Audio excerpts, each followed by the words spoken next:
Akože ti teraz jednu chvíľku, keď ti dojde farba na sprej, tak to si to otočíš hore dnom a dáme kopačku. Tie šrafy tam v strede trošku vyčistí. Čím bližšie ideš, tým to menej práši, tým viacej tej farby naniesieš na tú stenu, to je veľmi dôležitá vec. No, môžeš bližšie.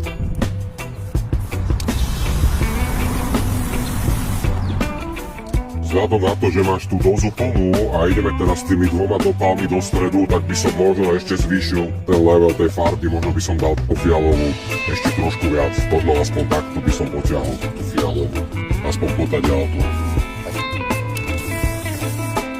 Spodný fialový filín máme, ideme na tú tmavšiu, ideš týmito dvoma, môžeš si zobrať ale nejaký kem na to.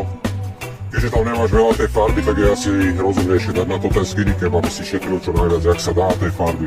Dobre, kámo, osobne by som tú farbu naznačil možno do takéto časti.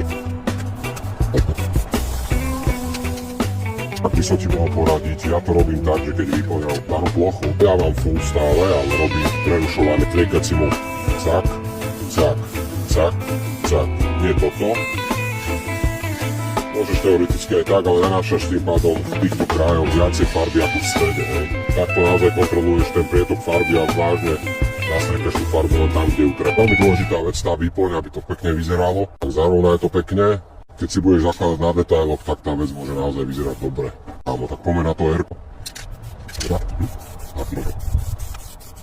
Je strašne dôležité, aby si všetko vyskúšal, aby si ty experimentoval s tým, ako ty uznáš za vhodné, aby si to obmienal, lebo môžeš prísť na niečo, čo sa ti potom zapáči a môžeš to potom mať aj pri tom procese vyplňania.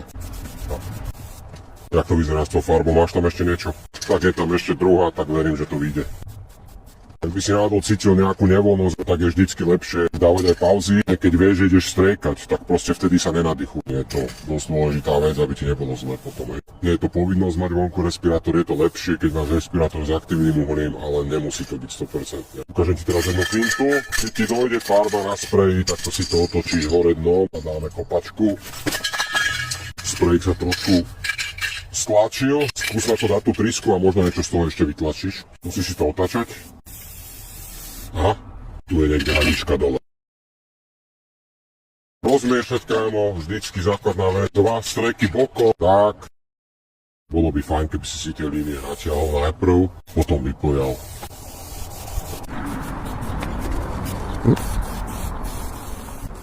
Najprv pekne obťah si správ.